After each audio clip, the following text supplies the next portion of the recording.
Hello everyone, आप सबका स्वागत है मेरे चैनल राउजा क्लासेस पर। बच्चों, आजकल हमारी सीरीज चल रही है सीरीज पर कंज्यूमर बिहेवियर, जिसके अंदर मैं अभी तक 6 वीडियोस अपलोड कर चुका हूं। लास्ट वीडियो में मैंने आपको पढ़ाया था what are the exceptions to law of demand. आज हम शुरू करने जा रहे हैं वीडियो नंबर 7 और इसमें मैं आपको क्या पढ़ाऊंगा, difference between change in quantity demanded and change in demand. बच्चों, ये बहुत इंपॉर्टेंट क्वेश्चन है। इसके साथ इसी के अंदर अपने आप में 4 क्वेश्चन और बन जाते हैं। क्या है? Difference between change in quantity demanded and change in demand. अब इसके अंदर कैसे और क्वेश्चन ऐड होते हैं, ये अपने आप में एक सबसे बड़ा डिफरेंस है। इसी का दूसरा नाम क्या बन जाता है? Movement along demand curve, shift in demand curve. जो आंसर यहां लिखना है वही आंसर यहां लिखना है, जो आंसर यहां लिखना है वही आंसर यहां लिखना है, बट क्वेश्चन का जो पूछने का तरीका है वो अलग अलग हो गया यहाँ पे। तीसरे पॉइंट में आप देख सकते हैं क्या आ सकता है, increase in demand, expansion of demand and increase in demand के बीच में difference. I repeat, expansion of demand, increase in demand के बीच में डिफरेंस। चौथा पॉइंट क्या हो सकता है? Contraction of demand. I repeat, चौथा पॉइंट क्या है? Contraction of demand and decrease in demand के बीच में डिफरेंस। तो इनमें क्वेश्चन ये कुछ भी आ सकता है, first, second, third, fourth, almost जो आंसर है वो सेम है और इसी से डिराइव हो जाएगा। तो सबसे पहले हमें समझना पड़ेगा change in quantity demanded and change in demand में क्या फर्क है। ठीक है, मैं इसको टेबुलर फॉर्म में पढ़ाता हूं तो आपको आसानी होगी, साथ साथ कंपैरिजन करना भी इजी होगा। बच्चों देखो, एक सवाल उठता है सबसे पहले इसको टॉपिक को शुरू करने से पहले कि चेंज इन क्वांटिटी डिमांडेड और चेंज इन डिमांड में फर्क क्या है। सिर्फ क्वांटिटी वर्ड का, बट टेक्निकली पूरा मतलब बदल जाता है। Ideally change in quantity demanded और चेंज इन डिमांड में सिर्फ क्वांटिटी वर्ड का ही तो फर्क है, पर पूरा कंसेप्ट कैसे अलग हो जाता है। इसको अगर हम पहले आसान भाषा में समझें कि अगर एक कमोडिटी की जो डिमांड है, अगर प्राइस के चेंज होने से कुछ चेंज हो रही है, जैसे आप आलू लेने जाते हो और प्राइस के चेंज होने से आपकी आलू की डिमांड बढ़ रही है या कम हो रही है, तो वो चेंज इन क्वांटिटी डिमांडेड है, क्योंकि आलू की क्वांटिटी, पोटैटो की क्वांटिटी पे इंपैक्ट पड़ रहा है। बट आलू की जगह अगर हम कुछ और ले आते हैं तो वहां पे डिमांड ही चेंज हो जाती है। That is called change in demand. तो there is a difference between change in quantity demanded and change in demand. सिर्फ क्वांटिटी वर्ड का ही फर्क नहीं है, लॉजिकली और टेक्निकली बहुत बड़ा फर्क है। अब हम इसको डिटेल में समझने की कोशिश करते हैं। सबसे पहले हम क्या करते हैं, यहाँ पे एक टेबुलर स्टेटमेंट बना लेते हैं। ठीक है जी, और आपको याद होगा मेरी इकोनॉमिक्स की सीरीज में मैं शुरू से बोलता आ रहा हूं कि अगर आपको समझना है तो arithmetical presentation, graphical presentation, statement, example, ये बहुत जरूरी है समझने के लिए। अगर ये नहीं समझेंगे तो आप इकोनॉमिक्स नहीं समझ सकते। सबसे पहले हम समझेंगे एक टेबुलर स्टेटमेंट बना के, difference between change in quantity demanded and change in demand. मैं इसको शॉर्ट में लिखा, आप लिख लेना change in quantity demanded and change in demand. ठीक है जी। अब सबसे पहला पॉइंट, ये मैं एरो बना रहा हूं, ठीक है जी, राइज और फॉल इन डिमांड। राइज और फॉल इन डिमांड, यहां पे भी राइज और फॉल इन डिमांड लिख लेते हैं, राइज और फॉल इन डिमांड। ठीक है जी। अब यहां तक तो देखो बिल्कुल सेम है, राइज और फॉल इन डिमांड, राइज और फॉल इन डिमांड। अब क्या होगा, due to changes in price of commodity itself and other factors remain constant। ध्यान से समझिएगा पहला पॉइंट, राइज और fall in demand due to changes in prices of commodity itself. यानी आप पर्टिकुलर कमोडिटी की बात कर रहे हो, उसी के प्राइस चेंज हो रहे हैं। अब प्राइस में क्या चेंज आ सकता है, प्राइस आपका फॉल भी हो सकता है और राइज भी हो सकता है। यानी एक कमोडिटी के प्राइस में फॉल या राइज आए, उसकी वजह से क्वांटिटी इंक्रीज और डिक्रीज हो जाए। यानी प्राइस ऑफ कमोडिटी की वजह से आपका जो चेंज हो रहा हो क्वांटिटी डिमांड में, तब हो रहा हो, तो उसे हम क्या बोलते हैं, change in quantity demanded. I repeat, rise और fall in demand due to change in price of the commodity keeping other factor remain constant. मैंने आपको बताया था जब डिमांड के फैक्टर्स पढ़ाए थे तो डिमांड को बहुत सारे फैक्टर इफेक्ट करते हैं। Price of commodity, price of substitute good, price of complementary good, income of consumer, taste and preferences. तो यहाँ पे सिर्फ प्राइस ऑफ कमोडिटी की वजह से अगर डिमांड में चेंज आ रहा है और बाकी सारे फैक्टर रिमेन कांस्टेंट है तो वो बन गया चेंज इन क्वांटिटी डिमांडेड। और यहाँ पे क्या आ जाएगा, राइज और fall in demand due to changes in factors other than the price, keeping price of commodity remain same। बच्चों अब ध्यान से समझना, इसी पॉइंट में आपकी सारी चीजें डिराइव हो जाएंगी। यहां पे भी डिमांड में चेंज हो रहा है, यहां पे भी डिमांड में चेंज हो रहा है। यहां प्राइस ऑफ कमोडिटी की वजह से चेंज हो रहा है, अदर फैक्टर रिमेन कांस्टेंट है। यहां पे राइज और फॉल इन डिमांड हो रहा है due to changes in factor other than the price, यानी कि प्राइस के अलावा जितने भी डिमांड के फैक्टर्स हैं, price of substitute good, price of complementary good, income of consumer, taste and preference of consumer, उसकी वजह से अगर आपकी डिमांड में चेंज आ रहा है और price of commodity remain same, point to be noted, keeping price of commodity remain same. I repeat, यहां पे क्या है, keeping the price of commodity, जिस कमोडिटी को हम कंसिडर कर रहे हैं उसका प्राइस सेम रहना चाहिए, तो उसकी वजह से जो चेंज आएगा that is called change in demand. यानी कि इसको समझने के लिए फैक्टर इफेक्ट इन डिमांड अगर दिमाग में रखो, तो अगर डिमांड में चेंजेस आए खुद की प्राइस की वजह से चेंज होने की, तो उसे बोलेंगे चेंज इन क्वांटिटी डिमांडेड। और अगर डिमांड में चेंज आता है, वो सारे फैक्टर्स जो प्राइस के अलावा डिमांड को इफेक्ट करते हैं उसकी वजह से चेंज हो और ओरिजिनल प्राइस ऑफ कमोडिटी में कोई चेंज ना हो, तो उसे बोलते हैं चेंज इन डिमांड। यानी सारी गेम इस पे किस पे टिकी है, फैक्टर्स पे। इसलिए मैंने आपको कहा था फैक्टर इफेक्ट इन डिमांड बहुत इंपॉर्टेंट टॉपिक है। तो ये आपका हो गया पहला पॉइंट, जिसे हम डेफिनेशन भी कह सकते हैं। ठीक है जी। अब हम इसको कैसे समझेंगे, पहले मैं डायग्राम समझाता हूं, फिर मैं अर्थमेटिकल प्रेजेंटेशन सिखाऊंगा, फिर मैं उसके आगे के पॉइंट्स लिखवाऊंगा। तो पहले प्लीज आप इसको नोट कर लेना अपनी नोटबुक में कि राइज और fall in demand due to changes in price of commodity itself and other factor remain constant. बाकी फैक्टर में कोई चेंज नहीं आना चाहिए, तो उसे चेंज इन क्वांटिटी डिमांडेड बोलते हैं। और राइज और fall in demand due to change in factor other than the price, यानी बाकी सारे फैक्टर्स में चेंज आना चाहिए, keeping the price of commodity remain same, यानी प्राइस ऑफ कमोडिटी को छोड़ के बाकी सारे फैक्टर में चेंजेस होने चाहिए। ठीक है जी। तो अब आपने नोट कर लिया, अब हम शुरू करेंगे इसका नेक्स्ट पॉइंट, जो कि मैं आपको सीधा डायग्राम बना के दिखाऊंगा। डायग्राम से आपको एक्चुअली समझ आ जाएगा मैं क्या बताने की कोशिश कर रहा हूं, क्योंकि थ्योरी को समझने के लिए अगर उसको डायग्राम में बना दिया जाता है तो बच्चे के लिए इजी हो जाता है पढ़ना और समझना दोनों। इन केस कोई डाउट हो, मीनवाइल प्लीज कमेंट सेक्शन में बताइएगा। चलिए अब यहां पे आ जाइए, एक कर्व बनाते हैं अच्छा सा। ठीक है जी। यहां पे भी बिल्कुल ऐसे ही कर्व बनाएंगे। ये हमारा एक्स एक्सिस है, ये वाई एक्सिस है। हमेशा जब भी आप डायग्राम बनाएंगे, कर्व बनाएंगे, X axis Y axis properly name करेंगे। यहाँ कुछ भी ले लीजिए, क्वांटिटी डिमांडेड ऑफ पोटैटो ले लेते हैं, यहाँ पे भी प्राइस ऑफ पोटैटो ले लेते हैं। सिंपल, कोई ज्यादा कोई रॉकेट साइंस नहीं है, कॉमन कंज्यूमर बिहेवियर पढ़ रहे हैं तो डे टू डे लाइफ के एग्जांपल यूज कीजिए, आसानी रहेगी आपको। ठीक है जी। अब यहां पे हमने क्या कर लिया बच्चों, एक पर्टिकुलर प्राइस ओपी प्राइस पे ओक्यू डिमांड ले ली। ठीक है जी। अब यहां पे क्या था, अगर प्राइस बढ़ जाए ओपी से OP1, तो हमें पता है लॉ ऑफ डिमांड की वजह से हमारी क्वांटिटी डिमांडेड क्या होती है, कम हो जाती है। यानी प्राइस बढ़ता है तो डिमांड क्या हो जाती है, कम। इसको कैसे बनाना, जो ओरिजिनल है उसको डार्क से बनाना, और जो भी चेंजेस है वो आप डॉटेड से रिप्रेजेंट करना। आई रिपीट, जो भी ओरिजिनल है वो डार्क से बनाना, और जो भी चेंजेस दिखाने वो डॉटेड से दिखाना, तो आपको ज्यादा बेटर क्लैरिफिकेशन रहेगी टीचर को भी और आपको भी। ठीक है जी। अब यहाँ पे इसका दूसरा पार्ट बना लो कि अगर प्राइस फॉल होता है, ओरिजिनल प्राइस डार्क था तो उससे फॉल हो गया OP2, तो क्वांटिटी डिमांडेड हमारी एक्सीड कर गई OQ2। ठीक है जी। अब मैं इसको अगर ज्वाइन कर देता हूं, डिमांड का DD लिख देता हूं। ठीक है जी।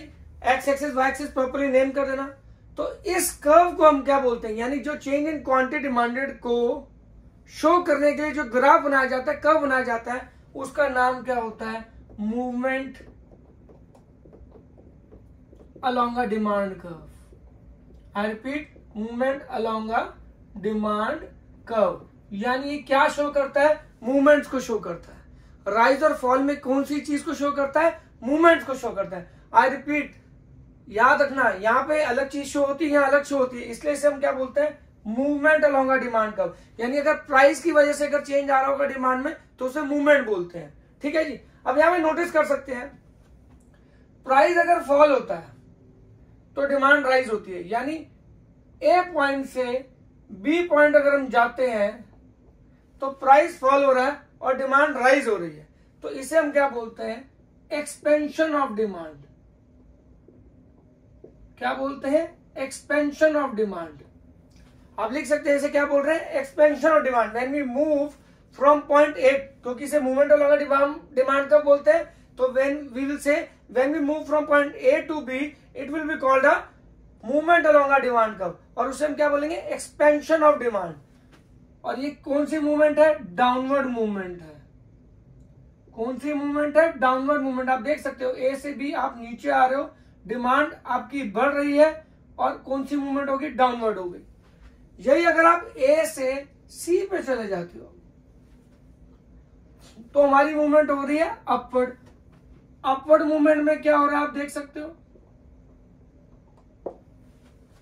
प्राइस राइज हो रहा है, डिमांड फॉल हो रही है। अगर हम पॉइंट सी पे आते हैं तो प्राइस राइज हुआ है, डिमांड ओरिजिनल से कम हुई है, तो ये क्या होता है, कॉन्ट्रैक्शन ऑफ डिमांड। क्या बोलते हैं बच्चों इसको, कॉन्ट्रैक्शन ऑफ डिमांड। तो यहाँ पे हम कंक्लूड कर सकते हैं भैया कि जो हमारा movement along a demand curve है वो किसकी वजह से आता है। पहली बात तो चेंज इन क्वांटिटी डिमांडेड को अगर ग्राफिकली रिप्रेजेंट करें तो उसे हम बोलते हैं movement along a demand curve. क्या बोलते हैं, movement along a demand curve. Movement दो तरीके की होती है, अपवर्ड मूवमेंट और डाउनवर्ड मूवमेंट। डाउनवर्ड मूवमेंट क्या शो करती है, एक्सपेंशन ऑफ डिमांड, यानी कि rise in demand. Rise in demand किसको शो कर रही है, एक्सपेंशन को। फॉल इन डिमांड किसको शो कर रही है, कॉन्ट्रैक्शन को। और ये जो पूरा कर्व शो कर रहा है दोनों चीजों को, तो उसे हम बोलते हैं movement along a demand curve. तो पहले ये कर्व समझना बहुत जरूरी है बच्चों। ठीक है जी। मैं चाहता हूं इसको चलो पहले इसको इसके कॉरस्पॉन्डिंग एक कर्व बना लेते हैं, फिर हम बेटर वे में इसको लिख सकेंगे, ताकि आपके पास दोनों कर्व्स होंगे तो कर्व से थ्योरी डिराइव करना थोड़ा आसान हो जाएगा और इजी हो जाएगा। चलिए, तो अब यहाँ पे अगर हम बना है, और यहाँ पे देखिए जो भी, यहाँ एक चीज और नोटिस कर लीजिए, यहाँ जो भी चेंज हो रहा है डिमांड में, आइदर राइज और fall on account of changes in prices हो रहा है। यहाँ पे सिर्फ हम प्राइस में चेंज कर रहे हैं, बाकी किसी भी फैक्टर में कोई चेंज नहीं आ रहा, क्योंकि हमने सिर्फ प्राइस को कंसिडर कर रखा है। तो इसलिए इसे चेंज इन क्वांटिटी डिमांडेड बोलते हैं, क्योंकि इसमें जो चेंज आता है वो प्राइस की वजह से होता है। अब हम यहाँ पे आ जाते हैं। अब यहाँ पे क्या है बच्चों, ये प्राइस पे ये डिमांड है, ठीक है जी, ये प्राइस पे ये डिमांड है। यहाँ पे कुछ भी क्वांटिटी डिमांड ऑफ कमोडिटी ले लो, यहाँ प्राइस ऑफ कमोडिटी ले लो, कुछ भी ले लो, ठीक है जी, आपके ऊपर है, कोई भी कमोडिटी ले लेना। अब यहाँ पे एक ओरिजिनली डिमांड कर्व बना दो पहले। प्लीज जरा ध्यान से सुनना, इसमें फर्क क्या है। यहाँ हम चेंजेस कर रहे थे प्राइस की वजह से, यहाँ पे हमें प्राइस क्या रखना पड़ेगा, सेम। यहाँ में प्राइस क्या रखना पड़ेगा, बिल्कुल सेम, प्राइस को नहीं चेंज कर सकते। तो एक बार डिमांड को आगे बढ़ा दो और एक बार पीछे ले दो, ठीक है जी। ये Q हो गया, ये Q1 हो गया और ये Q2 हो गया। इसी से आप क्या कर दो, डिमांड कर्व बना दो। ये हो गया D1 D1,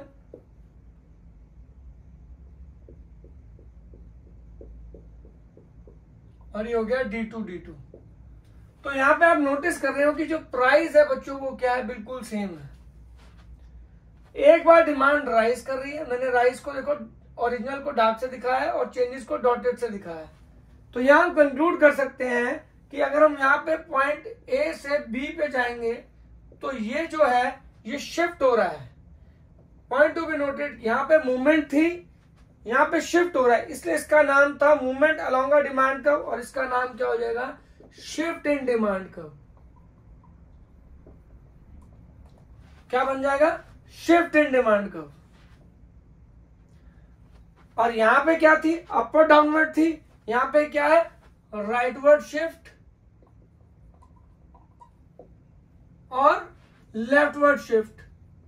नोटेड, ये ए टू बी राइटवर्ड शिफ्ट है और ए टू सी जो है वो लेफ्टवर्ड शिफ्ट है। ये एरो रिप्रेजेंट कर रहा है ओरिजिनल डिमांड कर्व लेफ्ट की तरफ यहां जा रहा है, और यहाँ ओरिजिनल डिमांड कर्व राइट की तरफ जा रहा है, तो इसे राइटवर्ड शिफ्ट बोलते हैं, इसे लेफ्टवर्ड शिफ्ट बोलते हैं। इसलिए इसे पूरे को क्या बोलते हैं, शिफ्ट इन डिमांड कर्व। अब यहाँ भी ओरिजिनल डिमांड क्यू से Q1 हो रही है, एक बार राइज हो रही है, और एक बार Q से Q2 एक बार फॉल हो रही है। तो यहां भी राइज और फॉल इन डिमांड हो रहा है, यहां भी राइज और फॉल इन डिमांड हो रहा है, पर यहां प्राइस की वजह से हो रहा है, प्राइस ऊपर और नीचे हो रहा है, यहां तो प्राइस सेम है। तो यहां पे किसकी वजह से हो रहा है, due to changes in factors other than the price. और वो हमारे कौन से हो सकते हैं, price of substitute good, price of complementary goods, income of consumer, taste and preferences of consumer. ये सारे फैक्टर्स रिस्पॉन्सिबल हैं, या तो डिमांड बढ़ रही हो या तो डिमांड कम हो रही हो, और प्राइस जो है सेम है, पर इनमें ऐसा कुछ चेंजेस आए जिसपे अपने आप में एक अलग क्वेश्चन आता है कि अदर फैक्टर्स में से क्या चेंज आ रहे हैं कि डिमांड हमारी एक बार बढ़ेगी और एक बार कम हो सकती है। पर यहाँ पे हम क्वेश्चन क्या समझ रहे हैं, change in quantity demanded and change in demand, कि अगर प्राइस की वजह से डिमांड में अदला बदली हो रही है, मतलब बढ़ रहा है या कम हो रहा है, सॉरी, प्राइस के चेंज होने से अगर डिमांड बढ़ रही है या कम हो रही है तो उसे चेंज इन क्वांटिटी डिमांडेड बोलते हैं। जब price of quantity remain same हो और डिमांड बढ़े और कम हो जाए तो उसे बोलते हैं चेंज इन डिमांड। और वो किसकी वजह से होती है, factors other than the price की वजह से। तो ये है graphical representation of change in quantity demanded and change in demand. Please आप इसे बना लीजिए अपनी नोटबुक पे, ये बहुत ज्यादा जरूरी है। आपके नोट्स में अगर होगा और खुद के हाथ से बना होगा आराम से तो आपको कन्वीनियंट रहेगा।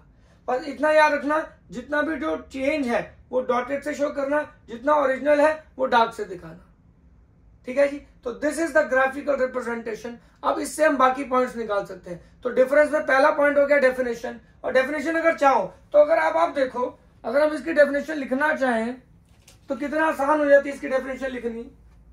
मैं अगर यहां पे बता दूं आपको थोड़ी सी जगह बना के, तो क्या है इसकी डेफिनेशन, यहीं से बना सकते हैं, राइज और fall in demand due to changes in price, change हो रहा है, price of commodity itself, keeping other factor remain constant is known as change in quantity demanded. और इसकी डेफिनेशन यहां पे कैसे बन जाएगी बच्चों, राइज और फॉल इन डिमांड, यहां डिमांड बढ़ रही है, यहां डिमांड कम हो रही है, सो राइज और फॉल, आप इसकी जगह लिख के आना पेपर में, एरो मत बना के आना, राइज और fall in demand due to changes in factor other than the price. ये सारे अदर देन द फैक्टर्स हैं, ये अलग से क्वेश्चन बताऊंगा कि फैक्टर्स में क्या क्या चेंज आएगा कि डिमांड बढ़ेगी या कम होगी, ठीक है जी। Due to change in factor other than the price, keeping original price of commodity remain constant, keeping original price of commodity remain constant, यहां देख सकते हो ओपी इज कांस्टेंट, प्राइस हर केस में सेम है, is known as change in demand. हाँ, एक बात मैं आपको बताना भूल गया, वो आप प्लीज अपने नोट्स में बना लेना। वो क्या है कि जो इसमें राइटवर्ड शिफ्ट है और लेफ्टवर्ड शिफ्ट है वो क्या इंडिकेट करता है। जैसे इसमें डाउनवर्ड मूवमेंट किसको इंडिकेट करती थी, एक्सपेंशन ऑफ डिमांड को, अपवर्ड मूवमेंट किसको इंडिकेट करती है, कॉन्ट्रैक्शन ऑफ डिमांड को। यहां पे क्या है, राइटवर्ड शिफ्ट किसको इंडिकेट करता है, इंक्रीज इन डिमांड को, और लेफ्टवर्ड शिफ्ट क्या इंडिकेट करता है, डिक्रीज इन डिमांड को। प्लीज लिख लेना, ये इंक्रीज इन डिमांड है, इसका नाम इंक्रीज इन डिमांड है, एंड इसका डिक्रीज इन डिमांड है। जैसे इसका कॉन्ट्रैक्शन, इसका एक्सपेंशन एंड कॉन्ट्रैक्शन है, उसका क्या है, increase and decrease in demand. तो इसी से हमारा देखो, इस कर्व से हमारा सारा कुछ एक्सप्लेन हो जाएगा। अब मैं इसको फर्दर पॉइंट्स आपको बताता हूं बना के, ताकि आपको एक्चुअली डिफरेंस बिटवीन समझ आ जाए इनके बीच में, ठीक है जी। आपने नोट कर लिया, चलिए अब हम चलते हैं आगे। अब हमारे दो डिफरेंस बिटवीन हो चुके हैं बच्चों, एक हो गया पहला हमारा डेफिनेशन, दूसरा हमारा हो गया कर्व। ठीक है जी। अब हम इससे अर्थमेटिकल प्रेजेंटेशन और बाकी जो थ्योरी है वो निकाल लेंगे, ठीक है जी। और सारी गेम आपकी डायग्राम के ऊपर बेस्ड है। अगर आपको डायग्राम समझ आ गया तो आपको वाक्य में सब कुछ समझ आ जाएगा कि इस पॉइंट में क्या क्या चीज है, ठीक है जी। चलिए अब हम इसका तीसरा पॉइंट पढ़ते हैं डिफरेंस का, ठीक है जी। सबसे पहले हमारा हो गया डेफिनेशन, फिर हमने क्या किया ग्राफिकल प्रेजेंटेशन। अब हम इसके आगे की बात करते हैं। तीसरा पॉइंट आ गया, इसमें शो होती है condition of expansion and contraction, और इसमें कंडीशन शो होती है increase in demand and decrease in demand. I repeat, लिख लेना, increase in demand and decrease in demand. Paper में अलग से भी डिफरेंस आ जाता है बच्चों, अगर अलग से आए तो जो चीज का पूछे वही चीज बता के आना, एक्स्ट्रा मत बता के आना। अब अगर वो बोले ये है किसका difference, change in quantity demanded and change in demand, इसमें कंडीशंस क्या क्या आएंगी, एक्सपेंशन एंड कॉन्ट्रैक्शन। अब एक्सपेंशन ऑफ डिमांड क्या होगा, राइज इन डिमांड, ठीक है जी। अब यहां इंक्रीज इन डिमांड क्या है, वो भी वही है, राइज इन डिमांड, दोनों के में राइज तो हो ही रहा डिमांड में, बट फर्क क्या क्या है, due to fall in price, due to fall in price of commodity, other factors remain constant is known as expansion of demand। यानी एक्सपेंशन में भी राइज हो रही है, इंक्रीज में भी राइज हो रही है, पर फर्क क्या है, इसमें due to fall in price हो रही है, fall in price of commodity. Point to be noted, यहाँ पे रीजनिंग लिखनी बहुत जरूरी है, रीजनिंग से वो एक्सपेंशन बन गया। और यहाँ पे क्या लिखेंगे, due to changes in factors other than the price keeping price of commodity remain same. यानी कि सिर्फ हमें बताना दोनों में इंक्रीज वाला पार्ट, कि यहाँ भी इंक्रीज हो रही है, यहाँ भी इंक्रीज हो रही है, यहाँ का रीजनिंग भी मेंशन कर रहे हैं फॉल इन प्राइस, और वहां पे हम क्या लिख रहे हैं, due to changes in factor other than the price. अब वो अदर देन द प्राइस में क्या क्या चेंज आएंगे वो अलग से क्वेश्चन आएगा, मैं आपको पूरा बताऊंगा कि अदर फैक्टर्स में ऐसे क्या चेंज आएंगे जिससे इंक्रीज होगा, और अदर फैक्टर्स में ऐसे क्या चेंज आएंगे जिससे डिक्रीज होगा।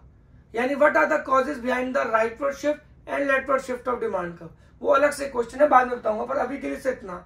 अब कॉन्ट्रैक्शन और डिक्रीज में क्या लिखेंगे, डिक्रीज एंड, यहाँ पे फॉल इन डिमांड, यहां पे ये लिखेंगे fall in demand, again reason same है, ड्यू टू, अब ये किसकी वजह से होगा, राइज इन प्राइस, क्योंकि यहां प्राइस में चेंज हो रहा था, due to rise in price of commodity other factor remain constant is known as contraction of demand. तो यहां पे क्या है, fall in demand due to rise in price of commodity other factor remain constant is known as contraction of demand. Point to be noted, यहाँ पे हम change किसकी वजह से दिखा रहे हैं, प्राइस ऑफ कमोडिटी की वजह से दिखा रहे हैं। यहीं पे यहाँ पे आ जाए तो क्या है, rise in demand due to changes in factors other than the price keeping price of commodity remain same is known as decrease in demand. यहाँ पे हम देखो दोनों में फॉल इन डिमांड दिखा रहे हैं, पर इसमें प्राइस के राइज होने से दिखा रहे हैं, इसमें changes in factor other than the price of commodity के हिसाब से दिखा रहे हैं, पर वो चेंज क्या होंगे वो अलग क्वेश्चन है, मैं बार बार बोल रहा हूं। अब इसी से ये हमारा तीसरा पॉइंट हो गया कि ये कौन सी कंडीशन दिखाता है, ये कौन सी कंडीशन दिखाता है। चेंज इन क्वांटिटी डिमांडेड में आपकी एक्सपेंशन और कॉन्ट्रैक्शन आती है, ठीक है जी, और चेंज इन डिमांड में आपकी increase in demand and decrease in demand आती है, ठीक है जी। अब आ जाओ मूवमेंट ऑब्लिक शिफ्ट।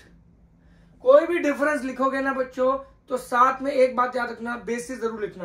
पहले केस में डेफिनेशन, दूसरे केस में डायग्राम, तीसरे केस में आपका ये कंडीशंस, चौथे केस में आ गया मूवमेंट और शिफ्ट। यहाँ पे एक्सपेंशन में कौन सी मूवमेंट होती है बच्चों, downward movement along the demand curve. मैंने आपको बना के दिखाया था, प्लीज उसमें देख लेना। एक्सपेंशन मतलब क्या था, downward movement along the demand curve, और कॉन्ट्रैक्शन में क्या थी, upward movement along the demand curve. इसको याद करने का और भी तरीका है। एक्सपेंशन मतलब डिमांड राइज, इंक्रीज हो रही है, बढ़ रही है, तो लॉ ऑफ डिमांड के हिसाब से डिमांड कब इंक्रीज होती है? जब प्राइस फॉल होता है, ठीक है ना। तो यहाँ पे इनवर्स रिलेशनशिप फॉलो है।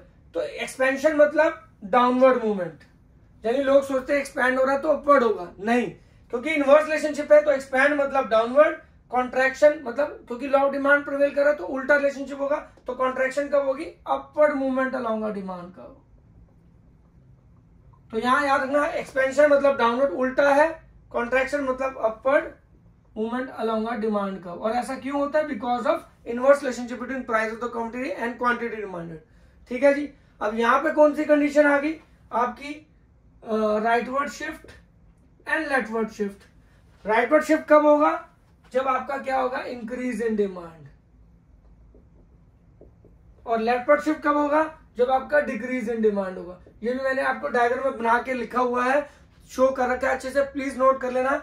जब आपका डिमांड कर्व ऐसे से ओरिजिनल से यहां शिफ्ट होगा तो ये राइटवर्ड शिफ्ट होगा। अब जब पीछे की तरफ आएगा, यहां आएगा, तो वो लेफ्टवर्ड शिफ्ट होगा। याद रखना बच्चों, ये मैंने डायग्राम में बना के दिखा रखा है, आप प्लीज उसको देख लेना।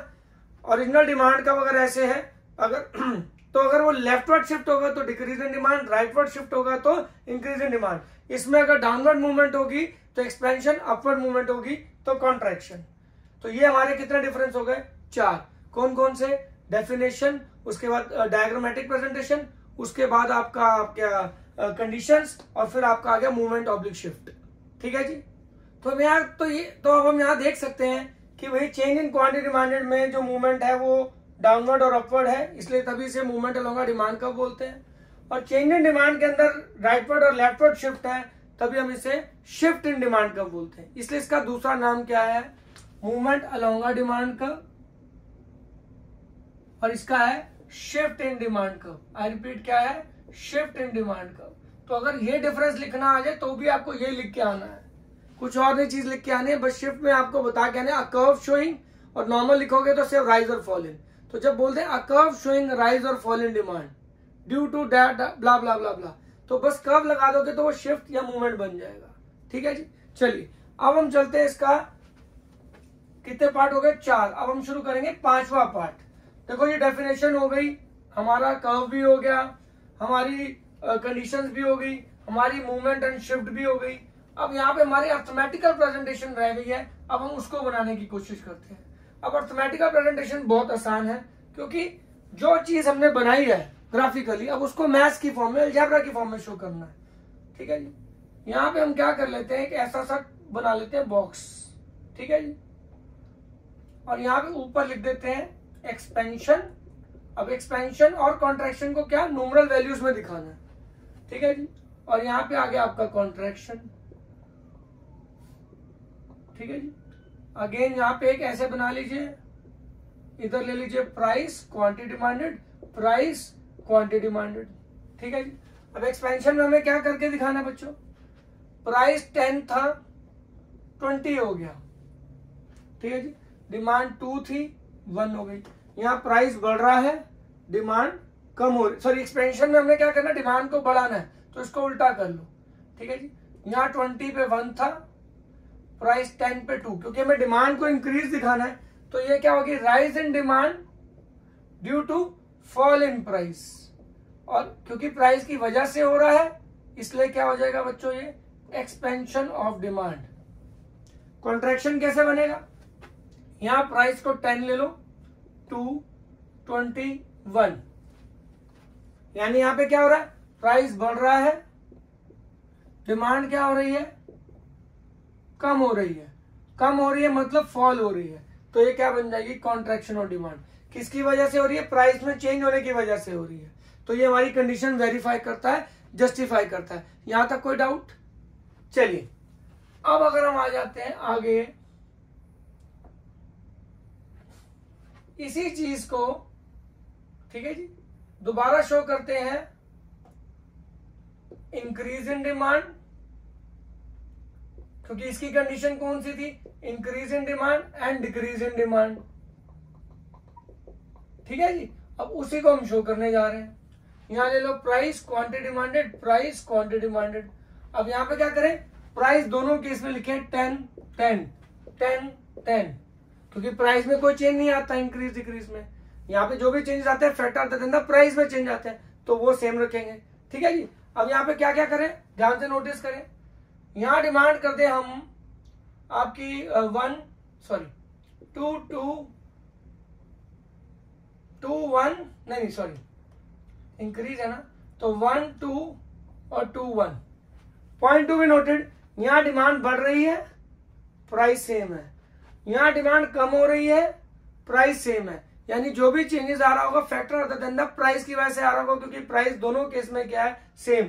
तो इसे हम क्या बोलेंगे, इंक्रीज इन डिमांड, और इसे क्या बोलेंगे, डिक्रीज इन डिमांड। क्यों? क्योंकि प्राइस में कोई चेंज नहीं है, डिमांड बढ़ रही है। यहाँ पे भी प्राइस में कोई चेंज नहीं है, पर डिमांड कम हो रही है। तो यही चीज, जो चीज हमने वहां पे ग्राफ के थ्रू समझाई थी, यहाँ पे किसके थ्रू आ गई, अर्थमेटिकल प्रेजेंटेशन के थ्रू आ गई। और कोई भी आंसर बनाना हो, अर्थमेटिकल प्रेजेंटेशन, ग्राफिकल प्रेजेंटेशन और डेफिनेशन, ये 3 तो मोस्ट इंपॉर्टेंट इंग्रेडिएंट है। आई होप ये पांचों के पांचों पॉइंट्स आपको रट गए होंगे। प्लीज इसको नोट डाउन कर लीजिए, बहुत इंपॉर्टेंट है। ये हो गई आपकी अर्थमेटिकल प्रेजेंटेशन, जिसे स्केड्यूल भी बोल सकते हैं। ठीक है जी। Demand schedule in case of expansion and contraction, demand schedule in case of increase in demand and decrease in demand. चलिए बच्चों, अब हमारे कितने पॉइंट हो गए, 5। अब मैं इसका सबसे इंपॉर्टेंट बात आपको पढ़ाने जा रहा हूं, और वो क्या है, what are the causes for the rightward and leftward shift of change in demand curve. जरा इसको ध्यान से नोट कर लेना बच्चों, मैं इसको ढंग से समझाता हूं ताकि आपको एक्चुअली समझ आए कि रीजनिंग क्या है लेफ्टवर्ड और राइटवर्ड शिफ्ट की। मान लो चेंज इन क्वांटिटी डिमांडेड है। अब इसमें आपको ये चीज तो क्लियर हो गई है कि भाई जो हमारी मूवमेंट है वो 2 तरीके की है, एक डाउनवर्ड मूवमेंट है और एक अपवर्ड मूवमेंट है। ठीक है जी। ये एक्सपेंशन है और ये कॉन्ट्रैक्शन है। ठीक है जी। अब इसमें क्या हो रहा है, क्यों हो रहा है, प्राइस फॉल होने की वजह से। ये क्यों हो रहा है, प्राइस राइज होने की वजह से। यानी जो चेंजेस इन प्राइसेस के रीजनिंग है वो क्लियर है कि एक्सपेंशन होती है प्राइस फॉल होने की वजह से, कॉन्ट्रैक्शन होती है प्राइस राइज होने की वजह से। अब चेंज इन डिमांड में हमने रीजनिंग क्या बताई, factors other than the price. वो कौन कौन से है, यहां लिख लेते हैं। Price of substitute good, price of complementary good, income of consumer in case of normal good लिख लेते हैं अभी, नॉर्मल गुड, और टेस्ट एंड प्रेफरेंसेस सेम यहां पे भी लिख लेते हैं। Price of substitute good, price of complementary good, income of consumer in case of normal good, और आ गया टेस्ट एंड प्रेफरेंसेस। ये आप मेरी वीडियोस देख चुके होंगे जिसमें हमारे what are the factor which affect demand, उसमें सारे पॉइंट्स कवर है factor other than the price की फॉर्म में। अब ऐसा क्या चेंज आएगा इन फैक्टर्स में कि डिमांड एक बार इंक्रीज हो जाए, इंक्रीज इन डिमांड, और एक बार डिक्रीज इन डिमांड हो जाए। क्योंकि यहां तो हमारा प्राइस की वजह से चेंजेस हो रहे हैं और वो भी हमें पता है कि किस डायरेक्शन में चेंज हो रहे हैं। यहाँ पे ऐसा ही किस डायरेक्शन में चेंज हो कि इंक्रीज हो जाए और किस डायरेक्शन में चेंज हो कि डिक्रीज हो जाए, ये भी तो पता होना चाहिए। तो अब ये करते हैं, देखो सब्स्टिट्यूट गुड में हमारी कौन सी रिलेशन होती है, डायरेक्ट। जैसे टी कॉफी, कॉफी के प्राइस बढ़ेंगे, टी की डिमांड बढ़ जाएगी। यानी कि डिमांड बढ़ानी है तो हमारे को कौन सा चाहिए, increase in price of substitute good. Complementary good क्या होते हैं, पेट्रोल के प्राइस कम होंगे तो कार की डिमांड बढ़ेगी, यानी कार की डिमांड बढ़ाने के लिए fall in price of complementary good. यहाँ पे क्या इनवर्स रिलेशनशिप होती है कॉम्प्लीमेंट्री गुड में, तो डिमांड इंक्रीज करनी है तो प्राइस को फॉल करना पड़ेगा। इनकम ऑफ कंज्यूमर बढ़ेगी तो नॉर्मल गुड की डिमांड बढ़ जाएगी, क्योंकि हमें हर केस में क्या करना है, इंक्रीज इन डिमांड, डिमांड को बढ़ाना है किसी भी तरीके से। तो ऐसे ये चेंजेस आएंगे। टेस्ट एंड प्रेफरेंसेस में क्या चेंज आएगा, फेवरेबल चेंज आएगा, कॉम्पिटिटिव फैशन में आ जाएगी तो उसकी डिमांड बढ़ेगी। यानी ये सारे चेंज आएंगे तो इंक्रीज इन डिमांड होगी। पॉइंट टू बी नोटेड, ये सारे चेंजेस आने से इंक्रीज इन डिमांड होगी। यहाँ सिर्फ प्राइस फॉल होने से डिमांड इंक्रीज हो रही है, यहाँ पे ये सारे चेंजेस हो सकते हैं और कोई भी एक चेंज हो सकता है जिसकी वजह से डिमांड इंक्रीज होगी, तभी हम बोलते हैं changes in factor other than the price. अब डिक्रीज इन डिमांड में क्या होगा, सब्स्टिट्यूट गुड का प्राइस क्या करेगा, अब यहाँ पे फॉल करेगा, क्योंकि सब्स्टिट्यूट गुड के बीच में क्या होती है, डायरेक्ट रिलेशनशिप। हमें एक कमोडिटी की डिमांड गिरानी है तो सब्स्टिट्यूट के प्राइस फॉल का होनी चाहिए। कॉम्प्लीमेंट्री गुड, यानी अगर पेट्रोल महंगा होगा तो गाड़ी की डिमांड कम हो जाएगी, तो पेट्रोल के प्राइस राइज होने चाहिए। यहाँ पे इनकम ऑफ कंज्यूमर, इनकम गिरेगी तो नॉर्मल गुड की डिमांड कम हो जाएगी क्योंकि हमें डिक्रीज इन डिमांड करना है। और टेस्ट एंड प्रेफरेंसेस में commodity goes out of fashion, वो फैशन से बाहर चली जाए तो भी डिमांड डिक्रीज हो जाएगी। यानी factor other than the price में भी चेंजेस आते हैं जिसकी वजह से डिमांड बढ़ती है या कम होती है। अगर बढ़े तो उसे बोलते हैं इंक्रीज इन डिमांड, कम हो तो बोले डिक्रीज इन डिमांड। पर ये सारे फैक्टर्स रिस्पॉन्सिबल हैं डिमांड को बढ़ाने के लिए या कम करने के लिए, factor other than the price, ये सारे फैक्टर्स हैं। और इनकी वजह से हो तो उसे हम क्या बोलते हैं, चेंज इन डिमांड। और इस पूरे कंसेप्ट को क्या बोलेंगे, शिफ्ट इन डिमांड का। तो याद रखिएगा, अगर डिमांड प्राइस की वजह से चेंज हो रही है, उसके इंक्रीज डिक्रीज से हो रही है, तो उसे चेंज इन क्वांटिटी डिमांडेड बोलते हैं। और अगर डिमांड में राइज और fall factor other than the price की वजह से हो रहा है और उसमें ये सारे चेंजेस इंक्रीज को करते हैं और ये सारे चेंजेस डिक्रीज की तरफ इशारा करते हैं, तो इसे हम बोलते हैं चेंज इन डिमांड। इसे बोलते हैं movement along a demand curve, इसे बोलते हैं shift in demand curve. I hope आज का सेशन आपको बहुत अच्छे से समझ आया होगा। बहुत जल्दी मैं इस डिमांड की सीरीज को खत्म करूंगा और फिलॉसफी ऑफ डिमांड शुरू करेंगे। ऐसे ही बने रहेगा मेरे चैनल पे राउजा क्लासेस पर। नमस्कार, जय हिंद, जय भारत।